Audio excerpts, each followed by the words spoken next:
Warahmatullahi wabarakatuh. Apa kabar teman-teman? Semoga dalam keadaan sehat, semangat, dan terus istiqomah pastinya ya. Senang dan berbahagia sekali di kesempatan malam hari ini. Saya Bang Surur kembali bersua dengan teman-teman. Insya Allah malam hari ini kita akan berdiskusi dalam tema ngobrol bareng Bang Surur. Telah hadir bersama kami di sini ada Bang Asril ya. Nah, kita akan ngobrol lebih detail pada Bang Asril, dan Bang Asril ini salah satu owner dari rumah makan Fajar Baru, rumah makan yang berciri khas Minang ya. Untuk selengkapnya kita akan langsung nanya kepada Bang Asril. Assalamualaikum Bang Asril. Waalaikumsalam warahmatullahi wabarakatuh. Ya, sehat Bang ya? Sehat Bang. Iya, baik. Oke, bicara tentang rumah makan Fajar Baru, mungkin ada sejarahnya Bang dulu kenapa dikasih nama Fajar Baru. Oke, saya pada tahun 2000 kalau nggak salah saya Bang ya. Saya pernah kerja di Tangerang sama orang selama 3 tahun ya. Jadi pas kerja itu rumah makannya bernama Fajar doang Bang. Fajar berarti saya keluar, rumah makannya ditutup. Saya bikin nama dengan yang sama dan saya tambah dengan Fajar Baru gitu. Nah, itu ceritanya Bang. Iya, itu ya. Itu kira-kira terjadi di tahun berapa Bang? Tahun 2000 saya buka tahun 2003 Bang. 2003 ya? Oh, Masya Allah. Itu saat itu ketika memulai memang langsung di Condet? Di Tangerang dulu. Oh, di Tangerang. Di Tangerang di dekat Pasar Goyong. Kemudian sejarah di Condet artinya itu setelah Bang Fajar rintis sendiri ya? Bersama kakak Bang. Bersama kakak. Kemudian ketika mengelola barangkali ada tantangan saat itu yang dialami Bang Asril? Ya pertama juga kita baru buka namanya kan, yang pada belum kenal dengan masakan kita. Jadi omset itu turun naik gitu Bang. Kadang-kadang bisa ini melebihi target, kadang kurang gitu, sama gitu kan. Nah, disitulah tantangan itu Bang. Iya. Terus bagaimana Bang Asril ketika itu bisa bertahan, atau mungkin nasi padangnya kok bisa berkembang? Mungkin ada ciri khas yang Bang Asril lakukan? Sebenarnya sama aja Bang sama masakan yang lainnya, cuma saya lebih ke selera saya Bang. Oh, selera. Saya enak menurut saya, maka saya akan coba kembangkan itu Bang. Saya lebih fokus ke rasa dulu. Kemudian dalam pengelolaan itu melibatkan keluarga ya? Keluarga semua Pak. Oh, keluarga semua. Ini yang menarik ya. Iya. Keluarga semua, kakak sama istrinya, saya sama istri saya. Oke, iya. Kemudian yang menjadi ciri khas dari rumah makan Fajar Baru itu, kalau saya pribadi itu lebih sangat suka itu pada pilihan-pilihannya itu di situ banyak ya. Yang menjadi andalan itu sebenarnya apa sih Bang Asril? Dari ikan bakarnya atau mungkin dari ayam menjadi ciri khas? Yang paling jadi ciri khas itu kayak ayam bakar ya, ayam bakar sama tunjang. Sama tunjang ya. Kemudian rendang juga ya. Dan saya sendiri termasuk yang ngefan atau sangat suka dengan hidangan di rumah makan Fajar Baru. Bahkan istri saya sendiri Bang Asril, itu kalau saya belikan nasi padang, itu kalau selain di tempat Bang Asril itu nggak mau. Dan bahkan uniknya istri saya itu tahu. Pernah suatu ketika kan tempat Bang Asril tutup gitu ya, libur. Ada tulisan di situ saya lihat libur gitu ya, masuk lagi tanggal sekian.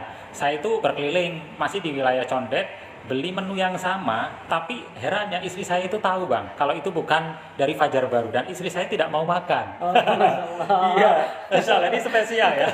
Iya, bahkan kata istri saya, ini saya tahu nih, ini bukan dari Fajar Baru, rasanya beda gitu ya. Maka dalam hati saya, kan sama-sama nasi padang kok sampai sedetail ini gitu ya. Makanya tidak berlebihan kalau saya katakan nasi padang yang paling enak di Jakarta yang saya temukan selama ini adalah di Fajar Baru. Berkah Bang ya. Dan ini tidak terjadi pada saya dan istri saya saja Bang. Rupanya di beberapa komunitas, kemudian di teman-teman yang selama ini saya temui, saya tanyakan juga sama jawabannya. Kalau sudah masalah nasi padang, Fajar Baru ini tiada tandingnya ya. Iya. Padahal ikon nasi padang secara jujur Bang, dulu yang saya lihat, yang saya dengar itu adalah rumah makan sederhana. Sederhana, iya, Ya, betul. kalau dengan rumah makan sederhana pasti yang terlintas adalah nasi Padang. Rupanya ini rumah makan Fajar Baru tidak kalah juga ya dari segi rasa dan lain sebagainya. Iya. Oke, kemudian dari bahan-bahan itu sendiri itu gimana Bang? Apa Bang Asril ini langsung belanja ke pasar atau mungkin sudah ada pesanan yang mengantar ke rumah? Oh iya.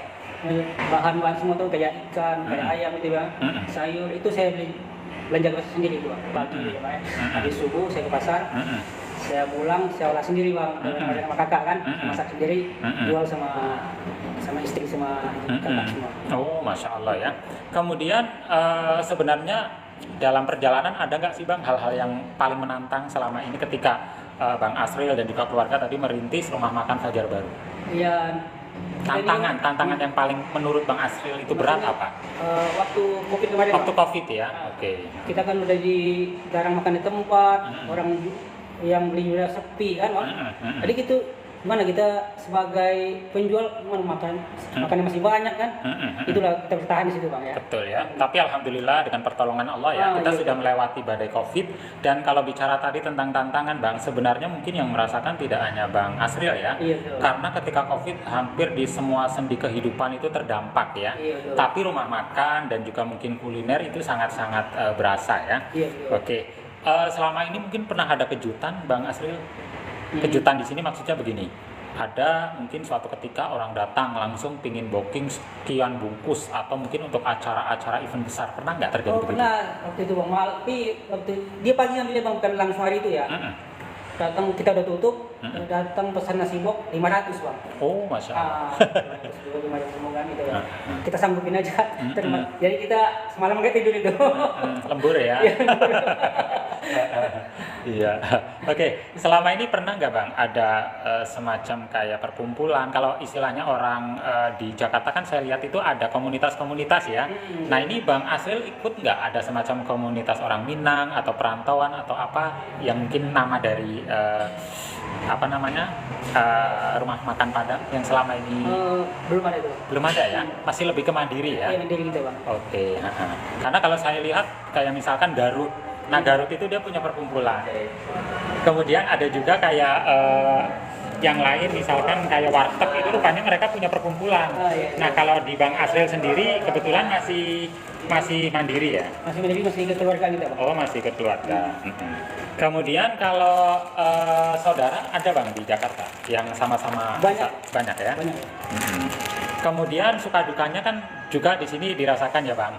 Tapi enaknya kalau saya lihat Bang Asril ini bisa memanajemen, bahkan kalau mau libur atau pulang kampung itu sangat-sangat nyaman ya. Misalkan berapa hari libur, tahunya setelah kita cek atau pengunjung yang datang, tutup rupanya lagi pulang kampung. Nah iya jelas. Iya, artinya di sini sangat-sangat menyenangkan sebenarnya karena nggak terikat dalam dunia kerja yang lain gitu ya. Disitulah kita enak usaha sendiri gitu ya.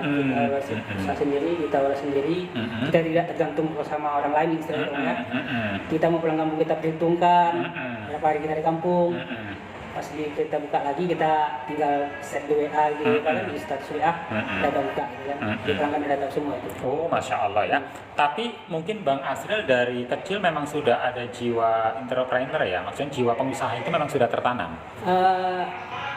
Maksudnya menjadi pengusaha, buka rumah makan Padang ini, apakah sudah menjadi cita-cita dari kecil atau secara kebetulan sebenarnya Bang? Lebih kebetulan kayaknya Pak. Kebetulan ya. Karena udah istilahnya apa namanya, tidak ada lagi usaha yang untuk kita ini kan. Terjunlah kita di usaha rumah makan, kerja dulu kita sama orang. Kita pelajari kan. Nah di situ lagi kita buka sendiri lagi. Oh, masya Allah ya.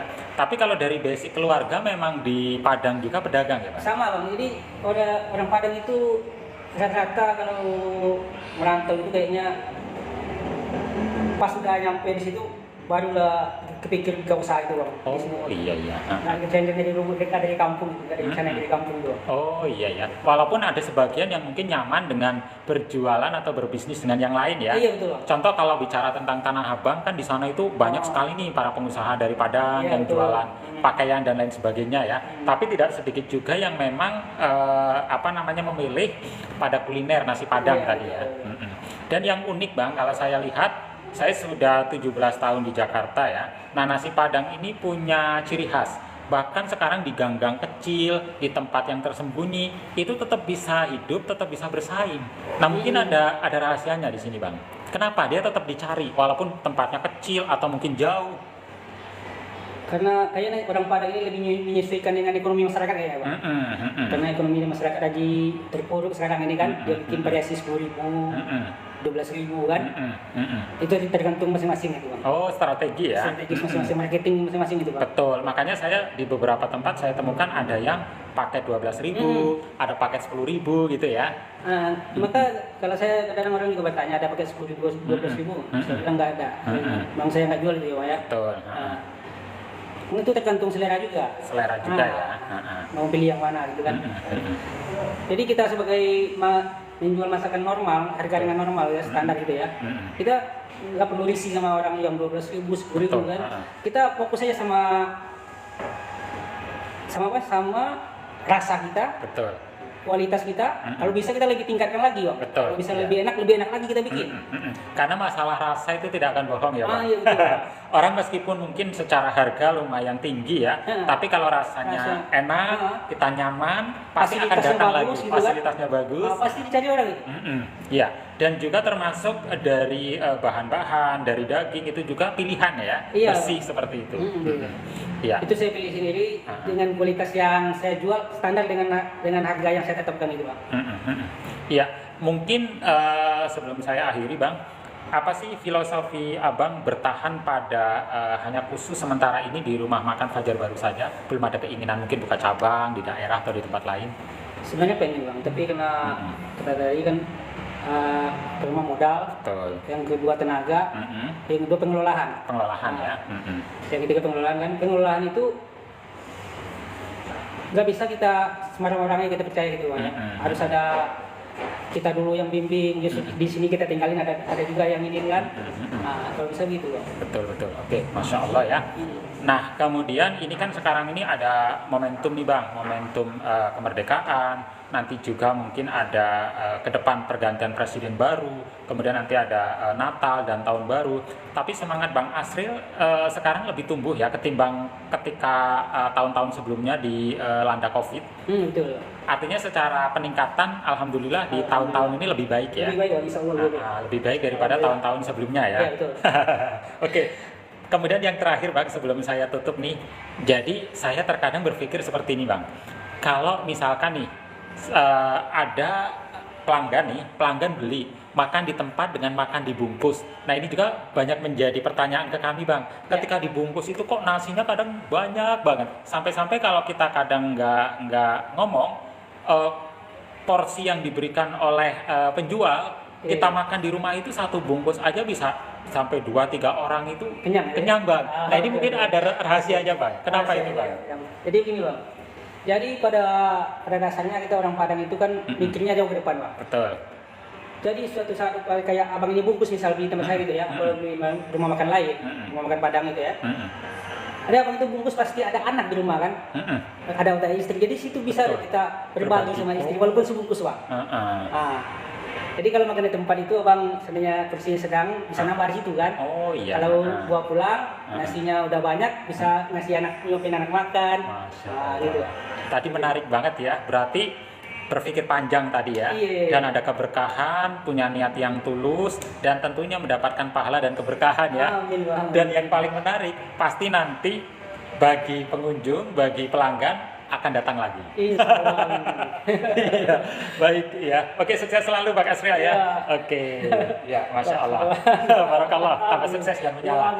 Ya, demikian wawancara saya Bang Surur dengan Bang Asril selaku owner dari Rumah Makan Fajar Baru Condet. Dan buat teman-teman yang tinggal di Condet, Kramat Jati dan sekitarnya belum afdol nih kalau belum mampir ke Rumah Makan Fajar Baru yang tempatnya di Jalan Raya Condet ya. Dan tadi ada menu andalan ya, Bang. Apa tadi, Bang? Ayam bakar, rendang, tunjang. Dan satu lagi yang menarik, kalau teman-teman nanti beli untuk dibungkus, yang pastinya nasinya akan lebih banyak.